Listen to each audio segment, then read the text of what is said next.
sometimes by CPS, sometimes by the parent just willingly because they recognize they have the problem. I've seen that a few times. And where, just being a grandparent, like typically you're older, so you're 50 or above, if not significantly older. And so there's a lot of different things that go along with that parenting, because you'll have the tendency, sometimes I'll see them parent more out of guilt because they are older and they have more medical issues that they're not able to do as more fun and playful things with their grandchild because fascinating of medical issues. I was thinking fatigue. They felt bad that they couldn't keep up with their energy. Okay, and so that's another one too, is fatigue. I think that, and there's this kind of grief that goes along with parenting, with grandparenting, raising a grandchild, is that imagine if you imagine yourself as a grandparent, you imagine yourself as the fun. Saying I got too many gray hairs. You imagine yourself as the fun, grandpa, take your grandchildren, out to Wild Island and go have fun and spoil them, right? Like that's how our grandparents treated us. That's how we want to be grandparents. Well, grandparents raising grandchildren don't get to do that. They are now stepping in and they are parenting. So they've lost their desire. They've lost their dream, basically. Yeah. Their dream of just being the fun spoiler. And to that point, we're talking about consistency earlier across households. I guess it's okay if you're inconsistent as long as you know your role. If you're consistently inconsistent, we know that if they're going to go over to grandparents' house and get sugared up, we can deal with that. We're not going to moderation. Sure, we're not going to insist that grandparents be the parents unless it's this case that we're talking about, where they're compelled into the role. And I think it's a really hard thing, because there's that piece where you're guilting out of parenting. You're parenting out of guilt, is because the parent is not raising the child, and you feel responsible because maybe it was your child. That's not raising your grandchild. And you're going, what did I do? How did I screw up? Exactly. To get into this position. Sure. Okay. And so that's also another part of that guilt, that grief that's in there, is because maybe you weren't the parent that you wanted to be for that child, and maybe didn't get them the help and services they need. And, can be that. Yeah, I would imagine, especially if there's incarceration or substance abuse along the way, where the now grandparents would blame themselves for quote unquote creating the problem that they're now having to solve. I could see that. Yeah, for sure. So a lot of the grandparents I work with is that, I really suggest that you have a lot of support, because you're older, you're more, you have tendencies to more fatigued. You don't have as much energy. You have more medical conditions. I recommend have family support, have somebody, close family friend helping you out, that can take your grandchild, to do fun activities that get a go and do more of those things. So almost essentially like a mentor, or it could be a family member like aunt or uncle, which a lot of my grandparents do have supports like that. So you want to pull in additional people, because it's hard. It's hard being 70 and raising a 10-year-old boy. Yeah, and I want to make sure that the audience is hearing very clearly that we're not judging. We're just stating facts. The fact of the matter is that as people age, they grow tired. Bodies break down. We're not designed to, run forever. So when we say things like, grandparents tend to have more medical issues, that's a statement of fact. It's not a statement of judgment. So we're acknowledging these facts, that along the way we can help alleviate some of the strain and stress, so that the grandparents who are enduring this can align their expectations with the very present reality that they're just simply probably not going to be as capable as a 30-year-old of chasing down a child. Exactly. And that's okay. That's okay. And so Amanda's suggestion about wrapping yourself in support is well heard. No, not everybody has support to wrap themselves in, and we want to acknowledge that too and be very compassionate to those people. Keep going though. dive in here, and I tend to interrupt. No, I think that's also really important, is that not everybody has the ability for supports, but there's things out in the community that you can find, like big brothers, big sisters. One of my cases, there's a police officer that is a mentor. So you can, like if you problem solve, within like trying many different avenues, you're going to find someone, even if it's a college student. Right. There's plenty of college students that would be glad to be support there for a kid that maybe doesn't have an adult figure, male adult figure or female adult figure to look up to. Absolutely. I think, there's more stress, worry that goes in with it, because typically you're hitting your retirement, you're looking to retire. Oh, now we've hit another level of grief in there too, right? You have a plan to retire at a certain age, and finance, and so you don't have your significant other might be sick, and so you're working more towards, you might have to be working more in order to be, financially stable for the child. And so there's a lot of stuff within that creates a lot of increased stress and worry and anxiety. I imagine that hearing this is validating, but instead of simply validating, saying, yeah, we understand that, right now your life is really challenging, that only goes so far. What are some solutions and strategies that you might recommend to grandparents who may be listening, or clinicians who are listening who are dealing with this in their clinical setting? So sometimes on some of them, they might be connected with they might be through foster care, so using that supports.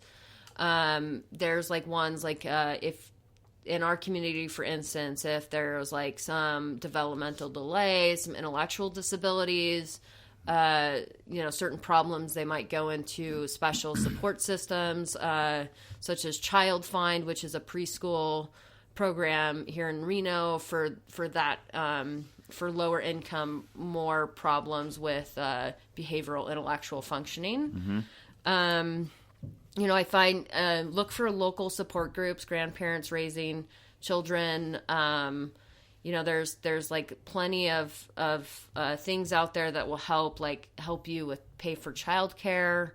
You just have to find them. They're sometimes hard to find. Therapy for yourself, that piece where, do self-care, hobbies, self-relaxation, they're not luxuries. It's, you need to be able to take care of yourself in order to take care of somebody else. Yeah, absolutely. It goes back to that airplane. You got to put on your oxygen mask before you put on the person's next to you. Yeah, and I can hear people, because I've encountered this enough in my career, that I can hear people, objecting already, saying, well, I'm already, my schedule's already full. Where am I going to find time to, add a bowling league? We can't even go to church, and that would be nice. It's like, well, yeah, but you have to prioritize those things if you want to be successful. And oftentimes the bowling league or the church has those very supports that you're seeking. There may be somebody on your bowling team who's childless and would love to help out a couple of days a week or at least a couple of days a month, so you can get away on that date night that you need. So it's about prioritizing self, and sometimes I think it's easy to fall into a martyrdom pattern where it's easier to make excuses than to find solutions. So hear very clearly that it is possible, and many people have done it successfully, though we also hear that it is extremely hard, and we don't blame anybody for complaining about it, because it is very, very, very challenging. And nobody, I think, when you have kids, you don't anticipate having to redo it. Exactly. Right. No, and we're just not wired that way as human beings anyway. We're not wired to raise multiple generations of our children. Other animals are. Well, and the problems we run into today are different than when you were raising your child 20 years ago. Absolutely. Yeah. And grandparents keeping up with technology in and of itself. Yeah. So we're coming up against the hour here, and I know you got to go see a client, but I don't want to leave without talking about foster parenting and how it differs from what we just explained here. So foster parenting, you'll have some trauma with raising grandchildren that usually they can be taken out of the home for having experienced domestic violence or neglect or abuse. And that's the same with foster kids. In most cases, not all, but I will say 98% of cases. And so it's different. Like you have more problem behaviors in general with kids in foster care. Well, even being removed from a home in and of itself is traumatizing. Exactly. Because you think that this is normal being in this home situation, then you get taken out of it, and then you're like, oh, I'm told it was bad. And, and then there's that thing that it's my fault that I was removed because I told somebody that dad was hitting me. Right. So there's guilt that comes along with the kids, too, even though they did the right thing. They haven't been in an environment where the right thing is taught and validated. Exactly. So oftentimes with traumatized children in the foster care system, is that they can be removed for a number of reasons. But we often imagine like the abusive household, but like you said, a number of reasons. But you can either get the authoritarian household, the ones that's like extremely rule, strict oriented. Sometimes you get the really permissive ones, which parents are on substance use and not even taking care of the children. They're neglected. And so either way on these things, these kids aren't taught these skills. They're not taught the normal communicate skills, how to handle your feelings. They think you don't do what I want you to do, so I'm going to punch you. Right. And they're maybe not even thinking that consciously. It's just what they have been taught. It's just what they've associated. Yeah. And so a lot of the time is foster parents, people that work with foster kids really struggle because they're like, well, they don't do this, or he doesn't do this, she doesn't do that. And I keep talking to him, and so we get angry. And so this is that part where you need to be aware of your feelings. And I would say this with every parenting thing. You need to be aware of your feelings. But oftentimes we act in anger or contempt or disgust or frustration when interacting, especially with foster kids or traumatized children. And they see that, and their anxiety ramps up because the mirror neurons in our brain say, this person's angry at me, I should go in that fight or fight response, and their body starts getting in the attack. Mm-hmm. And so there's that part of you need to be aware of it, and you need to be able to talk to them calmly, detached about it. Just like, if Jake and I were talking about this mic in front of us, we're able to describe it but not hold on to it and carry it with us as we're talking about it. Otherwise, you wouldn't be able to hear us properly. Yeah, I think so. If you're a foster parent listening, or if you're a clinician who deals with foster parents, just understand that the dynamic that the children bring into the home is such that they bring these years worth of one way of doing things, and then I think there's this unconscious assumption by the foster parents that, well, you're in a nice home now. Why do you still have aggression? And it's because aggression was the order of the day. Why aren't you just happy all the time? Sure, yeah. They don't understand peace and tranquility, and it's so weird that they'll literally pick fights to replicate the environment they just left because they don't know what to do in a peaceful, tranquil environment. Exactly. We've given you video games. Why are you throwing them through the window? They don't. It's just too weird. So we got to learn to meet kids where they are, and we got to learn to meet the parents where they are too. It's very, very challenging. If you're interested in foster parenting, we highly suggest enrolling. Washoe County Human Services Agency is always looking for new foster parents. So if you're in the local area, look up Washoe County Human Services Agency.